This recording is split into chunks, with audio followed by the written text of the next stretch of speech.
Welcome to Bubbleman's World. I am here at the Green Conference just outside of the Seven Sails Convention Center in Vancouver, and I've bumped into these crazy guys. We got Jason Wilcox, John Burfello, Flav, and the Urban Grower. So we're just here at the Green Rush Conference checking out some green.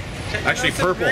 Purple. Purple. It's purple green. That's purple. Oh, this is the Purple Conference over here. Yeah. The Purple Rush. What's are we UBC? Chemo or? No. Rockstar. Rockstar. Beautiful. World famous. Always a pleasure. Look at that in the sunlight. That's just amazing. God, is that beautiful herb. Oh yeah. I want to roll that up right here, right now. All right, let's supercharge it for you too. Oh yeah. There's some nice. Yeah. What do you got, Johnny? That's a sativa. That's My Little Pony? Yeah. No. No, what do you got? This came from Green Planet. But you don't know what it is? It's a soaring sativa. All right, John's not going to tell us, looks but like a sweet- Jason says it's a soaring sativa. Yeah, it's not. It's a daytimer and it's a soaring sativa with the terpenes. Smell the terpenes on that, man. Yeah? Just It was amazing. handed to me. I don't have my own because I'm in this suit. Oh, And yeah. I'm doing talks, and I'm trying to sweet smell? actually Not be sure. involved on more Smells like sweet professional smell. level. No. Very good. You're doing very well. Very 70% professional. sativa, but- Thank you very much. Yeah, So John spoke earlier today at about 8 o'clock, 8:20 in the morning, and he went over his speech. I videotaped a little bit of it. I'll share it with you guys.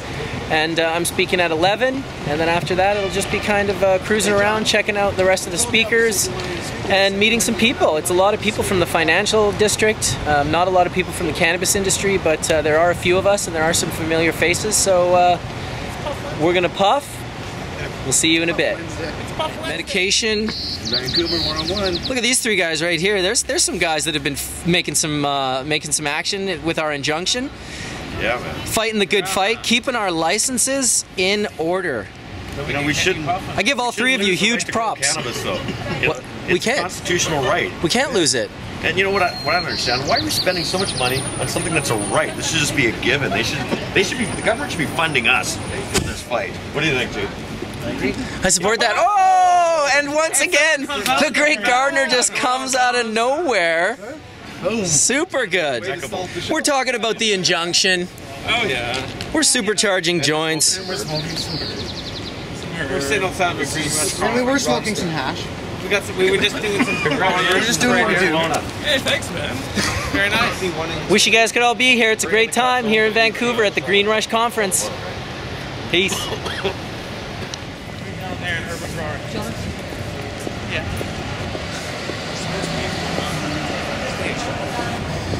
Kurt Cheesaw's on right now, isn't he? I'm not sure. Well, let me get the door for you there, sir. Thank you, and ma'am.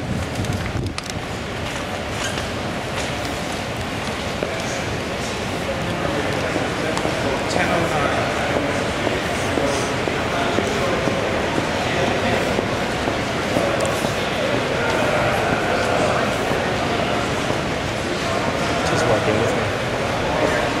What is? Oh, it is, yeah. Just wait.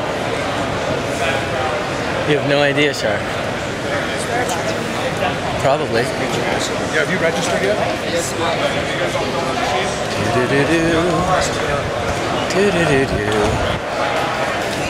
Cannabis industry here in Canada.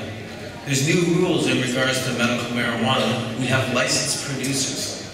Access has been granted for patients that require medical cannabis. And what's happening is Health Canada's gotten out of the business, is what they're saying.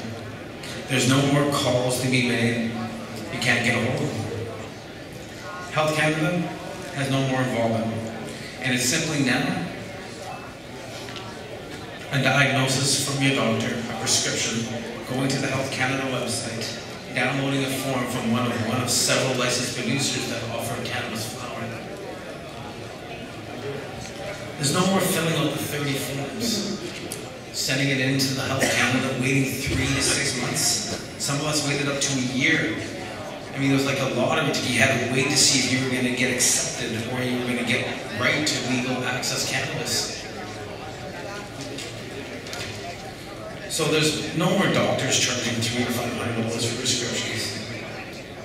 It's basically sending that form to one of your LPs, and basically overnight, you're gonna have access to legal cannabis medicine, but only flowers.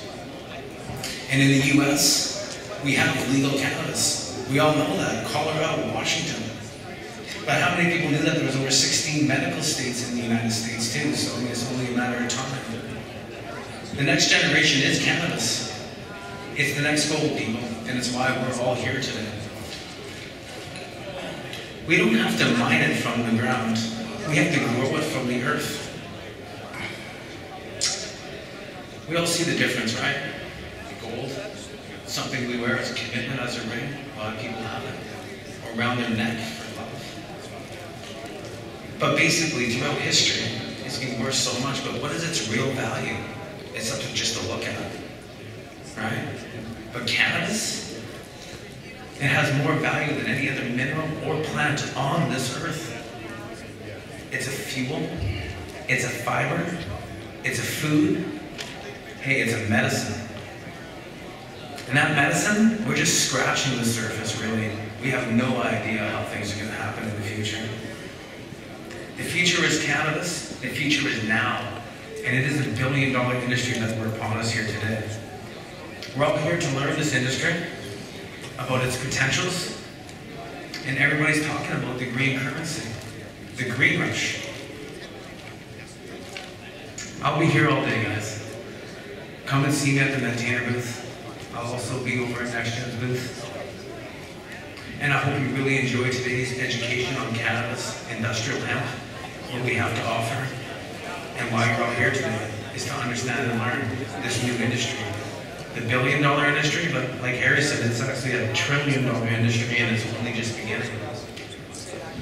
We have a lovely lady coming up here next, Joy Davies, and she's been leading the platform here and the provincial, and doing a lot of work with local municipalities, and doing a lot of education to what is happening with the system and how people are able to use cannabis as a medicine. So it's really nice to actually welcome Ms. Joy Davies here. Thank you very much for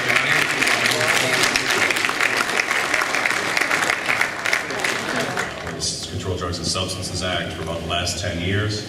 I've watched the industry grow from a time here in Vancouver when I virtually knew everybody involved in the dispensary industry to the current scenario where there's a tremendous number of players entering the LP market, as well as it seems like more and more gray market medical cannabis dispensaries opening, at least in Vancouver, every week. It's not often you get the opportunity to speak to such a varied group of people, and I appreciate that opportunity. I've seen people here from virtually every aspect of medical cannabis, from patients all the way right up to investors and companies seeking to enter this sector. I'm going to assume, for the purpose of my remarks today, that because this is a business-oriented conference, most of the people here are already familiar with the general contours of the MMPR, the Marijuana for Medical Purposes regulations. If you're looking to get into the sector and you're not familiar with the essential basics of the system, I do offer full-day seminars where I come to your place of business. I walk you and your management team through the MMPR, impart to you as much knowledge as I can over the course of that day, so that at least you have a baseline understanding of what the regulatory scheme looks like, what the rules are, so that you can begin to understand whether this is an opportunity that you wish to pursue, and what are the hurdles and challenges in pursuing those opportunities. I'm also not going to discuss the ongoing litigation under the MMAR or the repealed MMAR, the former regulatory scheme. John Conroy, I see he's in the back of the room. I know he's going to have some things to say about that later, and I could possibly do it as well as he will. So I'm going to leave that off to the side. If you have questions about the ongoing litigation, I'm happy to answer them. I think there's going to be an interesting panel later this afternoon as well. What I am going to focus on with my remarks this afternoon are three areas of the MMPR that I believe already cry out for a new regulatory approach or an amended regulatory approach. The lens that I'd like to view these issues through is that of patient access. This program, as Terry mentioned just a moment ago, the MMAR program and the MMPR program really at base are designed to ensure, and were birthed out of court decisions requiring that patients, critically and chronically ill Canadians that require or wish to use marijuana for medical purposes, have a reasonable access to that. And that's a right that's grounded in Section 7 of the Charter of Rights and Freedoms, and one that's not going to be going away. I think it's important to, while we cover all the different aspects of the industry, not lose sight of the fact that this exists because sick and suffering citizens of this country and residents of this country need access to this medicine. It's good for them, and it can both help their symptoms, as well as, we're now learning, have potentially curative effects on a whole host of conditions. So patient focus, in my view, absolutely critical, not just for understanding the regulatory approach that should be applied, but also for the success of your business. As in any business, if you're not serving your customer base, and in this case, those are the patients that require access to medical cannabis or wish to use medical cannabis or cannabis-based products, then you're not going to be successful. And so my focus here is to talk about really, I think, three areas in which the regulatory scheme can be amended, either through lobbying or litigation. And those changes will both broaden patient access as well as benefit people in the industry that, after all, want to have a successful company that ends up, at the end of the day, making money and paying your employees and paying your bills and those kinds of things. So I have three general areas I'd like to talk about. The first is, and I think Joy Davies probably talked a bit about this this morning, although I unfortunately missed her presentation, lobbying the provinces for covering the cost of cannabis and cannabis-based medicines. The sad reality, as we heard in an earlier speech before the break, is that most patients that are currently using cannabis for medical purposes, or at least many, are disabled, on fixed incomes, or seniors. They're living in situations in which they're simply unable, under either the old system or the current system, to afford sufficient quantities of cannabis medicine. It is the provinces, and not Health Canada, that determines which medicines to cover in terms of reimbursement of the cost of the medicines. And so I think that there needs to be a focus put by patients and by licensed producers in this industry on going to the provinces and making the case that cannabis and cannabis-based medicines should be covered under provincial plans like we have with MSP here in British Columbia. Well, I'll admit, today I am not my usual self. Typically, I am pretty stone cold and stoic, but we're coming up on 4 years this Saturday of my husband, Mark, being in US federal prison for helping begin 20 years ago the industry and the movement that we're all sitting here today talking about as if it's legal. And parts of it are illegal, are totally legal for medical. But I gotta admit, I am getting tired of waiting for my husband to come home. Is this on? I am a business owner. I employ 28 people. I have 4 businesses. CannabisCulture.com was one of the first print magazines and websites in the world about marijuana, and right now it remains one of the top marijuana news websites in the world. Pot TV is a video website. It began when there was no video on the internet at all in 2000, when my husband Mark Emery started it at the same time as CBC Television, launching their revolutionary new video streaming on the internet. My husband started a lot of things starting 20 years ago with bringing High Times magazines and books and bongs and pipes into Canada to sell and begin this industry when even a magazine about pot was prohibited and had a heavy fine. So Mark began 20 years ago this industry, and he created Cannabis Culture magazine, he created Pot TV, he started Emery Seeds, which was the biggest seed business in the world, selling millions of seeds and giving all the proceeds back to financing activism through the magazine, through Pot TV, through ballot initiatives which made medical marijuana legal in a number of US states, through financing groups like Marijuana Policy Project, which is now a multi-million-dollar major lobbying group in the United States, changing laws in numerous states. Mark helped finance all sorts of groups and rallies and programs, and even the United States Drug Enforcement Administration tracked the millions of dollars he made and said yes, he gave it away to political activists, political groups, and no drug dealers, no drug connections at all, but they still called him the most wanted drug trafficking kingpin in Canada and had him facing 30 years to life in prison for sending seeds through the mail from Canada, paying taxes, and never leaving this country while doing so, and running for office, creating the BC Marijuana Party, the Marijuana Party of Canada, and of course supporting different political parties across this country when they choose to support people's rights. My husband was extradited in 2010, and I was made to take over our business, which is not related to marijuana itself in any way. I've not even stepped foot inside an operating dispensary. I don't have a medical license. I don't have any connection whatsoever to medical marijuana, except to say people have a right to use it, either to treat what ails them or to prevent illness from setting in.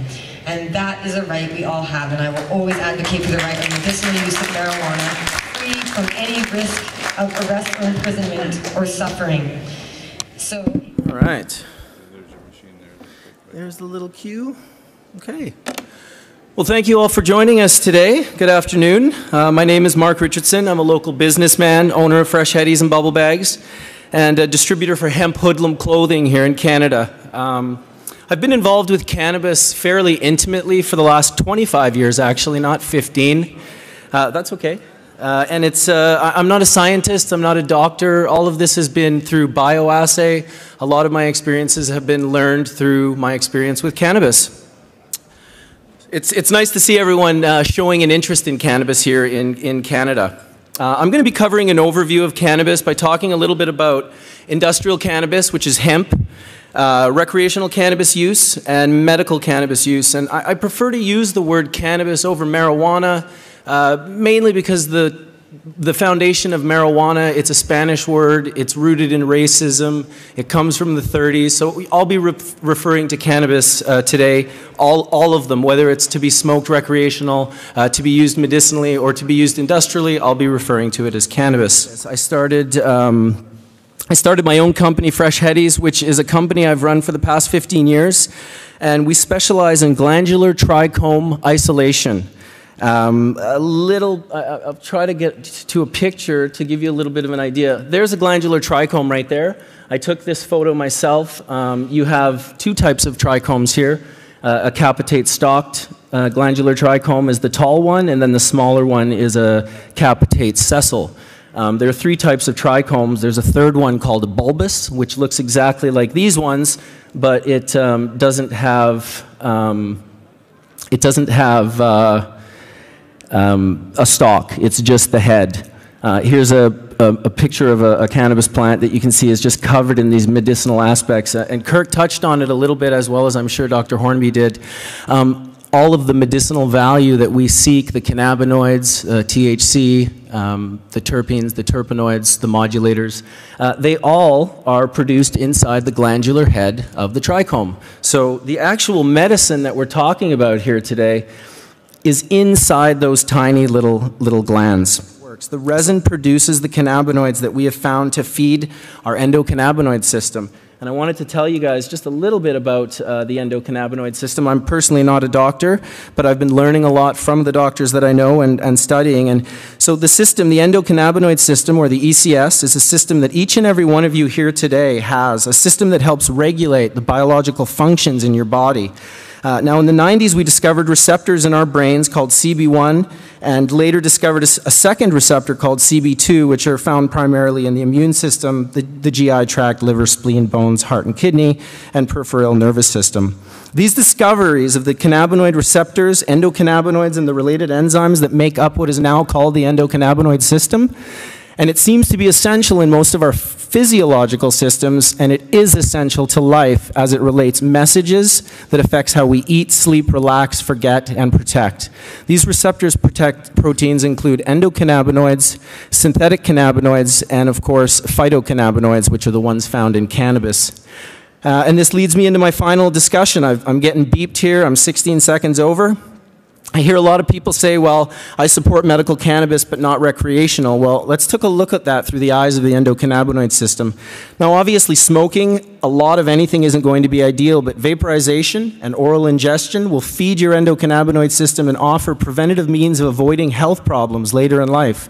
I spoke recently with Dr. David Allen, who specializes in the endocannabinoid system, and he mentioned that if people could rid themselves of the ECS deficiencies, this could help avoid such things as old age diabetes, stroke, and heart disease.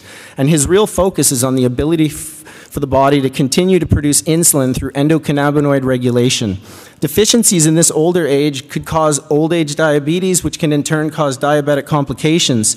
And we know that cannabis has never caused any harm, never killed a person, and in fact, this amazing medicine is one of the only plants, one of the only things people consume on this earth just for the euphoric side effects. And they have been for centuries. Now, it may sound ridiculous, but for me, this is how I started on my road to learning, and that I stand in front of you sharing through my relationship with cannabis. As a young person who was experimenting with experimental cannabis, I was able to learn and teach myself about this miraculous plant as I developed a relationship with it.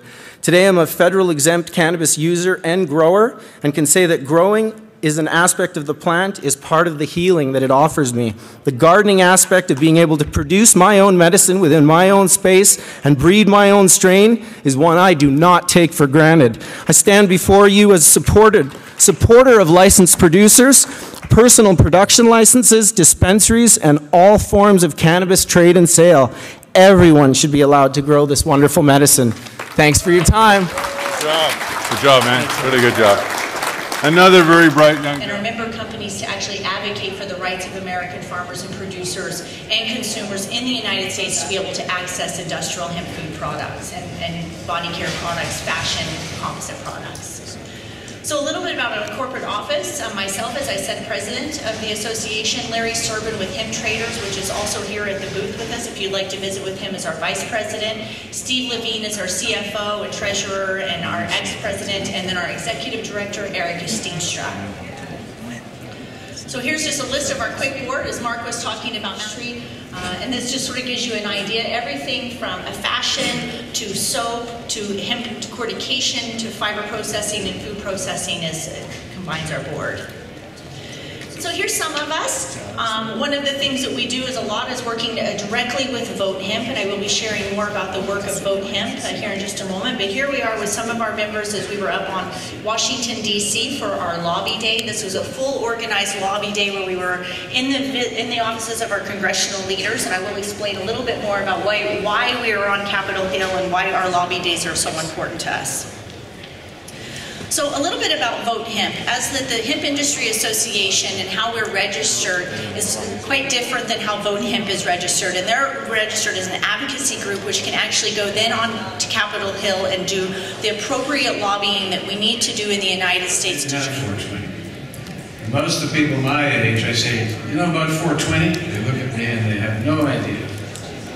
I got to appear at now a number of years at Hemp Fest in Seattle, where this huge number of people come together in August and have stages and people talking and bands and so on. And one time I got to be on the stage just before 420. And this huge puff of smoke went up, and the police who were here and there all go like this. And that's been that way for some time in Seattle. So, I've been involved in this issue now going back to the mid-70s. And while I grew up in Africa, my father was a consultant on the growing of tobacco. And the African people, some of them commonly used cannabis. And I'm talking a long time ago. all my father would do would pull up the plant and throw it on the ground, and that was the extent of the enforcement of the cannabis laws back in, I'm talking the 50s and very early 60s. And the sky didn't fall in Africa, and hadn't as far as I know. And anyway, I came back to Canada and was called to the bar in 1972. I was a jock, so before that, so I wasn't that involved in everything in the 60s. It was the early 70s that where I became involved. And I'm comparing those days because of what I see here today. All right, so we're here at the Green Rush conference. It's the end of the conference, and me and all my buddies here are just puffing the place down. What's that? Get out your vapor pens because joints aren't allowed. Yeah, they lit some joints and they were told you're only allowed to vaporize. So who's got their vapor pens? Not I. Oh yeah, 1, 2, 3, 4. Covering it. Really fun conference. Check it out on greenrushfinancialconferences.com. I'm sure they'll have some of the video available. Peace. Hey guys, welcome to Bubbleman's World, and welcome to Puff Wednesdays. Hey guys. Johnny B in the house, and we just have woken up the day after the Green Rush Financial Conference that I'll let John tell you a little bit about. He's been the specialist in it. Green Rush Financial Conference. Wow, it was quite a really amazing event yesterday, guys. You know what? A lot of different crowd, but the conference is about bringing a lot of people in to more or less educate one another on the benefits of cannabis, around the health issues, the prohibition end of it, the hemp industry end of it, right into the financial end of it, finishing off with more of the 420 investors, and then we got into there was such a wide aspect it was a full of the day. overview of cannabis, and it was full overview. It was definitely covered by CTV News, Global National, all the news, all the newspapers. Sure. It was a great event. It was a lot of fun. I liked that it was the first event I've been to potentially ever where when I spoke, I didn't feel as though I was preaching to any choir. I could tell I was literally educating people in the audience that just had almost no knowledge whatsoever about what I was talking about. A lot of the people there, because it was a financial conference, are from the financial district, and they came in from this area, and you know, they're basically they're about making money. They know that you can make money now with cannabis, and the laws are changing, so they came to check it out. And it was guys like John and Kirk Toussaint and John Conroy and Jody Emery. Those were kind of the core speakers that spoke in regards to more of the roots. And then you had financial people speaking, and people that do IPOs and public companies and stock market guys, and those guys were the suits. So you had the roots and the suits. And I'll give that quote to Kirk, because yesterday he came up with that at lunch during the conference. I think because today I'm wearing, the roots are right here, I'm wearing my hemp underneath, and I'm mixing with some suits right now. Nice. Well, you can be the suit, I'll be the roots. Always supporting the coalition, so I'm always supporting my right to grow and stuff like that, but right now I am stepping on stage, and we're going to be able to educate on an international platform. We're getting great coverage on exactly, well, it was, I'm sure you're going to find my talks here and there. There were some videos, of course, taken, and they're going to slowly emerge of how this conference has taken place and our next direction. We're having another one June 26th in Toronto. It's also going to be an amazing event. It's almost already sold out. It's actually, there's a lot of hype around it. They're already advertising for it. The media's about it. They're just going to be like, it's going to be a really good event in Toronto, and that's what we're going to bring to the plate here right now. Is we're going to start merging these industries together and showing them exactly the proper, well, you know what, like you say, there's big money guys and that's their only interest, but there's a lot of good guys out there that exactly what they're looking at is not just benefiting financially, but benefiting from the education and getting the proper information to the patients and understanding this cannabis plant and really get involved with exactly what we're both about. And I'm pretty sure there's going to be a big change. Yeah, it's coming for sure. You can feel it, and it was definitely the strangest room full of people I have ever encountered. It was just neat to see these different worlds sort of leaking into one another and mixing in, because there really were like literally people that you would just typical people that you would, the typical stereotype of people that you would see at like a cannabis cup. You saw the same typical stereotype in all the suits that were walking around that just looked literally like, certain ones looked like, private investors, certain one looked like lawyers, they all just were the suits, and then you had the roots. And it was just a definitely interesting mix to see them all both coming together. Once again brought together by cannabis, which is great. What was the headline of the story? No hippies here or something? What was it? What did they say? Yeah, I'm not sure. It was some sort of negative connotation. And it wasn't, I don't think they're trying to be negative, but what it was is, there wasn't a bunch of people outside smoking pot. There was a lot of people inside. Well, we were. We're all on the trippy sticks. I think things have changed now. They have. Where we're not. There isn't a bunch of guys outside smoking weed. We were smoking hash, and we had our pipe. It was Flav's ridiculous, crazy little... Oh, did he have us? Me, personally... Oh, you weren't with us when we were smoking? Well, see, I was running around and kind of mixing up. You were with us. I kept going down to my car every hour and doing bong rips of 4-mil dry sip. I parked directly underneath the venue, so I was feeding my endocannabinoids. I was out front with Remo and Jason Wilcox. Okay, so then you must have been hitting bowls with us? In the morning, yeah, I remember running back. I thought you were in the video.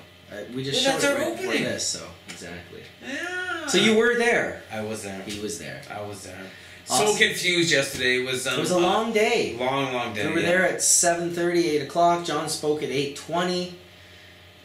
It was you kind of wanted to be there throughout the whole day and meet all the different people. You had your talk at 11, and then there was Jody and it was great. All the different people walking around. You could bump into the owner of the Solitech Ballast and Lights. That was so cool. Great guys coming up with some really cool new things that they were talking about with us, and so I'm looking forward to getting some of their products. And what else? Who else did we see? We saw Hillary Black was there from the BC Compassion Club. We saw met the guys from THC Bank. Great guys. David Hutchinson. Hutch. Yeah, and what was the other gentleman's name? He was a really nice guy too. And we got to give him a shout. I got stacks of cards. They're all not right here, but there was a lot of good people at this conference, and I think that for my highlight of the whole conference was. I'm not sure the amount of media coverage and just the fact that people were just so interested in really taking a good look at what's going on.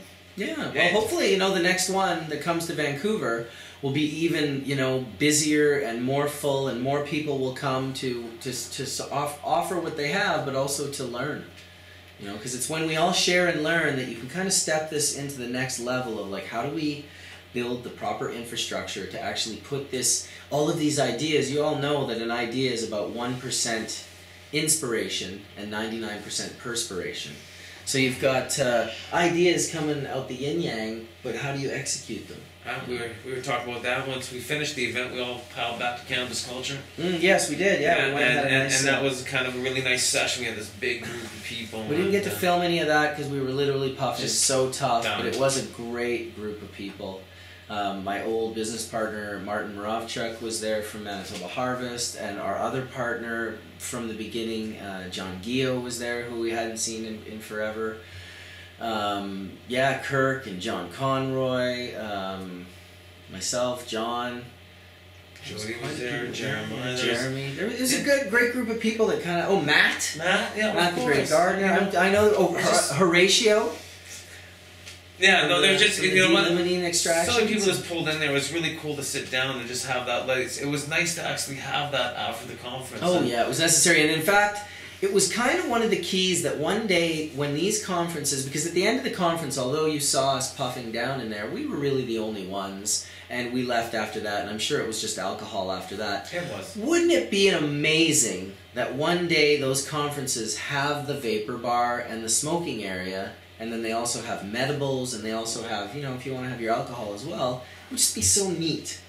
I think we're going to have to try and pull that one off next time. I think it would be really cool. I mean, we have licenses. There are legal. You could easily do a small little, hire a company to do the catering. But we have done it at the Trade Convention Center in the past. We're going to do it with these guys. Infused. I told them we would do a review of their products, and they were just like, well, tell us what you like, and we'll make it up. So keep an eye out for that. Infused, the new Vancouver company. Highly infused cannabis products. So you can check them out actually at www.infused, that's F-U-Z-E-D, saying it like an American, 420.com. So www.infuz, like a Canadian, ed420.com. Check them out. So how about I load you up a bowl, Johnny? Yeah, I think it's about that time again. Yeah, you worked hard. John worked so hard at the event. He did his medtainer table. He was doing news interviews. He was running around like a chicken with his head cut off. You know what? At one point in time, some pieces of shit stole his medtainers from his booth. Wow, that's like come huge. on, what's that all about? That's Who would do such a thing, you know? There you go, buddy. No, we're sharing it. But I am going to help it burn. I'm just giving it a light. Just give him a light. Yeah, I was actually, Mark was on stage. I wanted to go see him talk. I got pulled off to the CTV Indie News with Peter Geringer, and Jody Emery was on last night on News at 6. And while I walked away from my booth, these boxes that were sealed, 7 of them, and you guys will know who you are out there, you open up the boxes and stole basically all my medtainers. And they were for display, but they weren't open. They were boxes, and I guess it is what it is. And that was one part of the negative part for me about the conference was, and I guess I should never left my booth on man. But if I was at the still, cannabis event, I was just thinking it's fine. I hang out behind your booth, puffers, and it was just. Oh well, you know the what? Growing pains, and we did give a lot away. It was growing pains. It was nice that everybody liked it, and. Well, I made the province paper today with the medtainer guy. So you know what? They get the good and the bad. So thank you very much because you know what? Just more about a good product and they got in the right hands probably that needed it. So you know what? It was a positive. How good did your hit taste if mine tasted as good as it did? Oh, that was amazing. That's the barb. Oh my god! And the barb, I find when you do a ridiculously huge hit of the barb. There's almost a reason to do it just for the taste. Oh, because I got the first part of that? You gave me. I mean, John and I are well past like trying to take the biggest rip. Totally did it in our 20s, and it's fun and it's awesome. And you guys should keep doing it for sure. Just keep hitting those huge rips and enjoy it. The biggest rip you can. It's awesome. It's hilarious, but it does get to a point where you acquire your stash and you have your medicine all the time, full melt, surrounded. You can just have it whenever you want. And I just find... it's just about quality. It's about just getting through your days and just... Well, that's it. I mean, that hit was a destroyer. For most. Yeah. Yeah. You just, like, take one of those and then, like, try to, like, do your taxes or... Like, no, you don't do your taxes. Try to do anything. Try to do anything where you actually have to... No. You know what? You do one of those... Try editing this video. No, we get on Facebook and we laugh at people because... No. Exactly. The video that I'm editing right now is the video we're filming right now. How trippy is that? That's pretty cool. Yeah, this will be the ending of this video. We like to stay slightly ahead of our time, just like Panasonic. Panasonic, right? Yeah, that's their motto. Is it? Just slightly ahead of our time. I never knew that I was a Panasonic guy. If you're too far ahead of your time... So you're a Panasonic guy? Well, not really. I have one Panasonic television. Ahead of your time. You're a Panasonic guy. You're ahead of your time. Yeah, but I'm like a little bit more than slightly ahead of my time. I've always been just a little bit too much ahead of my time, and then it kind of you miss it. You miss it sometimes. Like having the vapor bar in 2002 in Vancouver, like 10 years before it became popular. So what's going to be popular? Like, what should we do right now? Tell everybody, because we got to make this popular now and not in 10 years. Well, let me think. What's the next thing that I'm feeling is really... Well, you know what? Mark Clokeed nailed it with Mega Ill Pizza. I think he's doing a great job with that medicated pizza and medicated treats. Medicated food across the country. I've got another friend who's basically doing one, and it's not really my thing to say on camera, but he's got another idea that's very similar but different. Doesn't involve pizza at all. And it's a great idea, great concept, and so hopefully we'll be able to talk about that soon once he's organized himself into getting closer to effect. Well, you'd hate to give a great idea away on camera and just have someone. Well, that's what was yesterday. It was all these. There was a lot of great ideas at this conference that people want to invest into to make these great ideas bigger. Yeah. I had 3 people approach me at the conference and say that they thought that they could help me make a lot of money in this business and whatnot. But I just sort of was like polite and took their cards, but didn't. I'm not really. It feels strange. It feels strange when someone approaches you that way, probably because I've never been really approached that way. I've been approached for my skills, like photography or consulting to make hash or something, but never really like just someone that wanted to use the name that I built for myself. You know what I mean? Like, I've never had anyone approach me that way, so it felt a little bit weird. From my perspective, even though I could see from a certain perspective, it could be very exciting, like, oh my god, this could be my big break. But I just sort of let it, let it sit and just kind of move forward. I mean, John is smart the way he got involved with NextGen.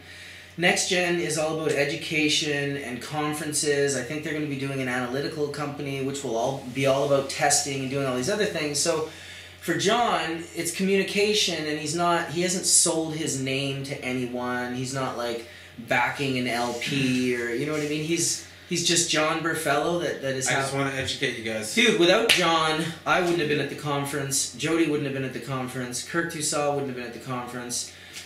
He brought, and quite a few people came up to me and said, oh, it's really neat that this middle part of this conference brought me to the conference. Like, I don't know any of these financial people, and these names brought me, and I made it flow. It was about bringing these. But you picked a good group of people out of the business or out of our scene, my friends, and into that business. Yeah, but you have a lot of friends in that. You can pick 20 different people. But you guys were the ones that know so much, and you're the pioneers. And I look up to a lot of what your skill guys are, and I like to see what we have to offer to this industry, in which all of us do. We all have our different aspect, but I think these are the people that people are listening to, and the financial guys hear our names too. And I had a lot of guys come up and go, hey, we watch your Bubbleman videos. Hey, I could make you a lot of money. And that was funny. We have stockbrokers that actually came out from the US and were like, I've seen you on Bubbleman's world. That's hilarious. So it was kind of cool that people are paying attention to exactly what we're doing. We're educating one another, and now the people that really need the education are paying another, and we're bringing more people in that are educating. They want to hear the education, and it's great to be able to actually just be involved and bring everybody together. It's kind of cool. Like, we're all inspirations. It was cool. There's no doubt about it. It was cool. And you know who gave me this inspiration? You know what? This was talked about years ago, and a few people said it. Michelle Rainey back in the day. She says, we got to get a group of people together. We can actually do this way. And you know what? Michelle was great. She was one of the big inspirations of why my involvement was involved with this conference. That was something that I remember, and it was about me bringing that medical aspect. She would have been all over this. 100%. That's what I mean. It got goosebumps thinking about that. About her and stuff like that. So she gave me that inspiration. It was just. I actually, I have to say thank you to Michelle for being a big part of the inspiration of where I am right now, too. Michelle Rainey, for those of you that don't know, she was a bank teller that Mark Emery often went to the bank and dealt with. And they had interactions, and they spoke, and he learned over the year, I don't know if it was months or a year or over a year, but he learned that she had Crohn's disease, and I don't know if he had turned her onto cannabis, or probably he did, but maybe she was using it before. But anyway, he eventually pulled her out of that job and said, come work for me. And Michelle really held together cannabis culture and all these things. Not so much cannabis culture, but the BCMP, the bookstore. Yeah, the bookstore. She always was a pleasure to deal with Fresh Hetty's orders. She promoted bubble bags, huge. She was a good friend for a long many years, and it was very sad when disease overtook her.